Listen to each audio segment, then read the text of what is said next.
내 안의 빛을 깨워라. 어웨이크닝 TV. 구독과 좋아요 부탁드립니다.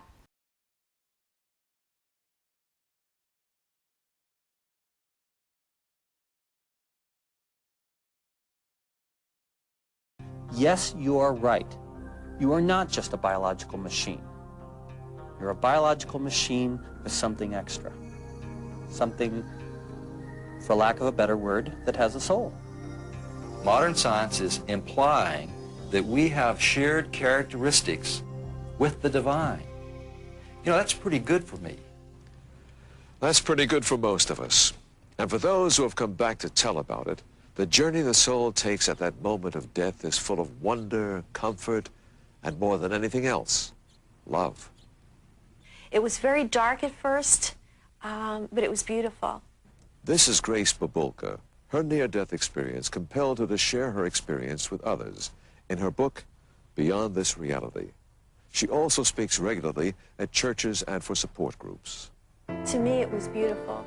It had all kinds of color and sound, and a feeling that I wasn't alone. I was being helped through this darkness towards a brightness that was up ahead that I was incredibly drawn towards. I wanted to be towards that light. I wanted to go towards that light.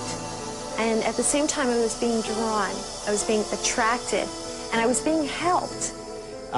People don't describe beings with wings, but illuminated beings who seem to be there in the role of a helper, someone there to guide them through this experience. And so in that sense, I would say definitely that what has been called in the religious tradition for a long time, guardian angels, do seem to be a reality to people who are at the moment of death. And what was unusual is I went back and forth through the tunnel several times, and I'd come back and see what's happening, and then I'd go back through the tunnel again. And each time I did, I kind of felt somebody there waiting for me. And I think the best thing that I learned out of this is that the actual moment of dying is the greatest trip you're ever going to go on. It's a fascinating, wonderful trip. Many of these journeys begin in a hospital, in an emergency room or operating theater. Such was the case for Grace Babulka, herself a registered nurse and working associate of those who frantically tried to save her life. Her journey began when she had a miscarriage in her 5th month of pregnancy. In the middle of the night, about 1 o'clock in the morning, I woke up with severe abdominal pain and chills and a fever. I took my temperature, and it was 106 at that point. Called my obstetrician to let him know what was happening, and he said to get right back to the emergency department where I worked. By then, my temperature was 107. The nurse showed the thermometer to me and asked, was it this high at home? And by then I was starting to have an irregular heartbeat. My blood pressure was starting to drop.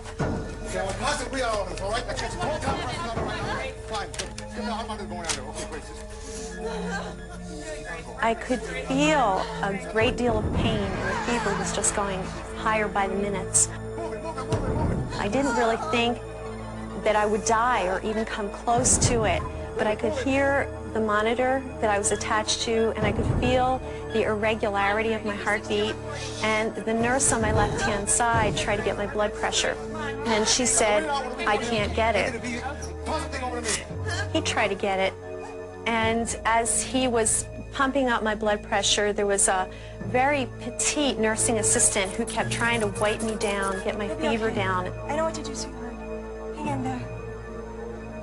The resident on the right kept trying to get my blood pressure. And then he said, "Shit!" He said this bad word, and at that moment, I was different.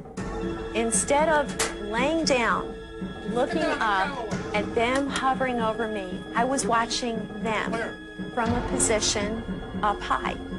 I could hear everything that they were saying, and I could hear it crystal clear.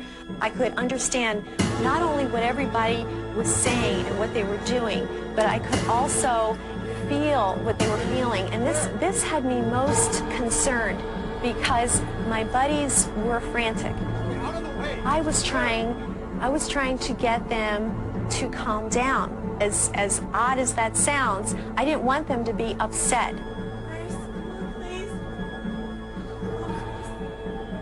All of that pain, all of that suffering was completely gone. And there I was watching them, and the one little nursing assistant kept trying to weight me down, and the one young physician gave her a shove. And I remember feeling very upset about that, but I knew then that something had happened. And with that moment of realizing that I couldn't talk to them, I couldn't communicate with them, and I couldn't calm them down, I was out of that room. And I was in some type of an enclosure. I could hear a sound like wind or like music or muffled voices.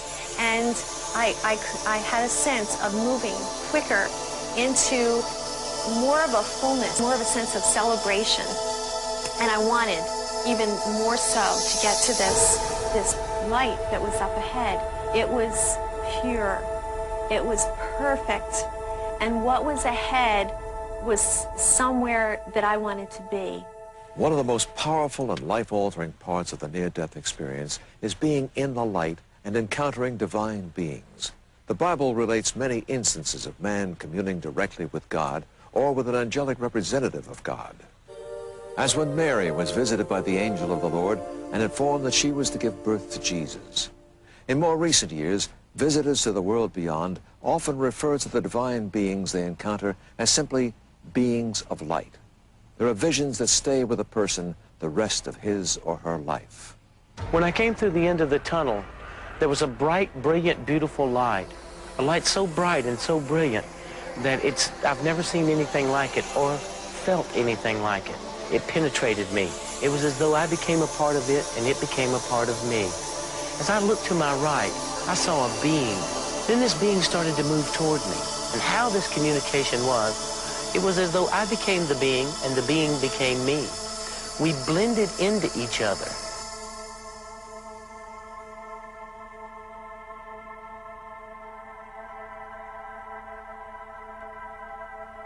I kind of felt somebody there waiting for me.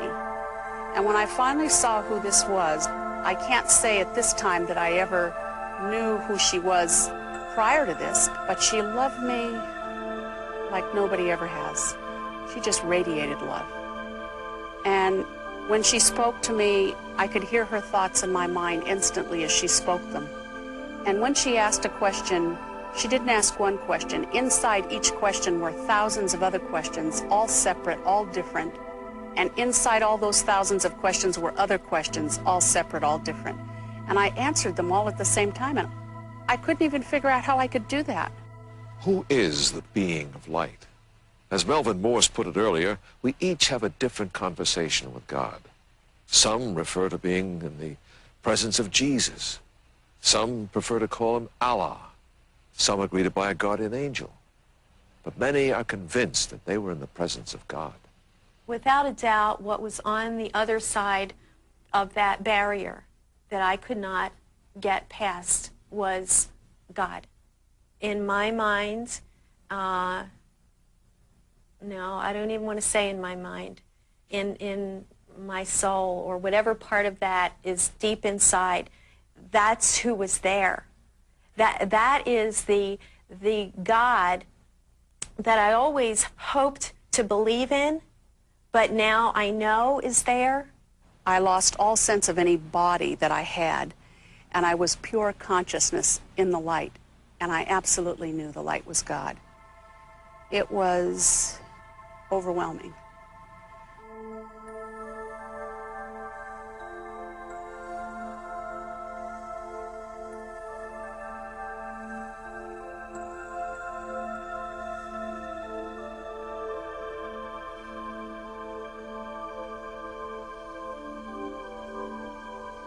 Well, as a pediatrician who's interviewed children who have seen this God, let me hear you the kinds of things they describe it as. One boy told me that he saw a wizard dressed in white. And this wizard said to him, "Struggle and you shall live." That's a boy who's crazy about Nintendo. Another boy described to me that heaven was a pup tent in a golden field. A third child told me that he didn't go down a tunnel. He went through a huge noodle. I don't think anybody feels those images conflict with their personal beliefs. I don't think anyone can be struck by such images and not be convinced that something important spiritually is happening to children when they die. It's my impression that people may use words drawn from their religious background and terminology, but that universally people describe the characteristics of this being of light as the same: a presence of complete love and compassion and understanding and wisdom.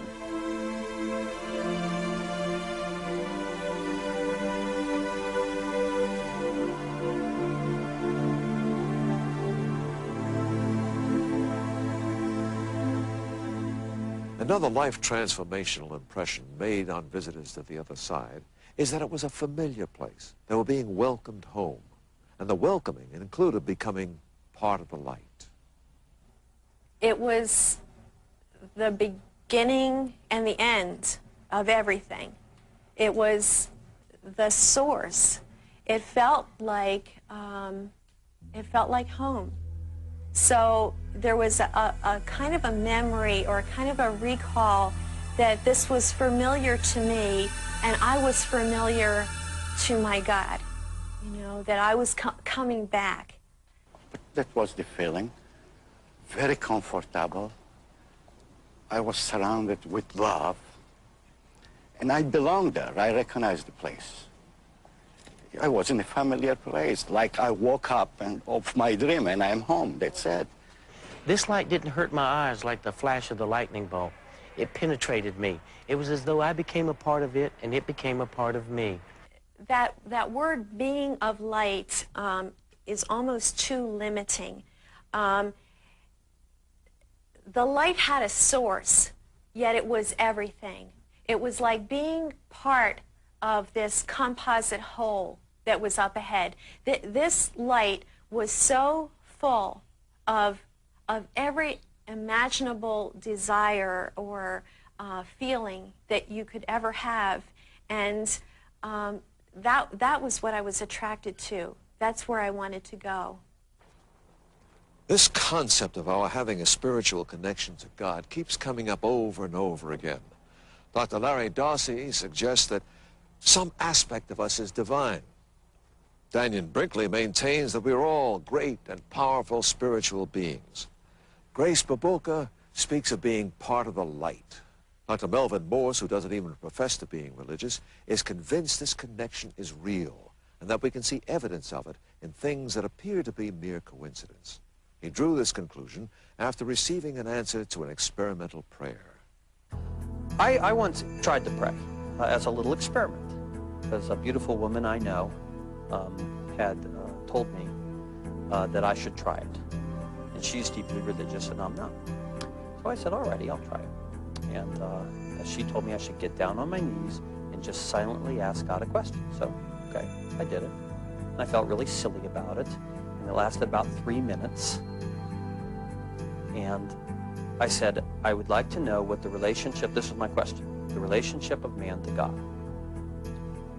And later that day, I suddenly had a blinding flash of spiritual intuition about a mathematical concept I've been trying to understand called fractals. And fractals are a mathematical concept which state that a piece of the whole is the same as the whole. For example, a snowflake. And you see the shape of a snowflake. If you look at a piece of that snowflake, you see the same shape replicated. If you look at a piece of the piece, you see the same pattern again. And suddenly, it came to me, maybe that's it. We as men are just a fractal of God. We're all a part of each other in some way, like a woven garment, like a linen cloth woven into thread by thread, running in different directions and bisecting and crossing each other.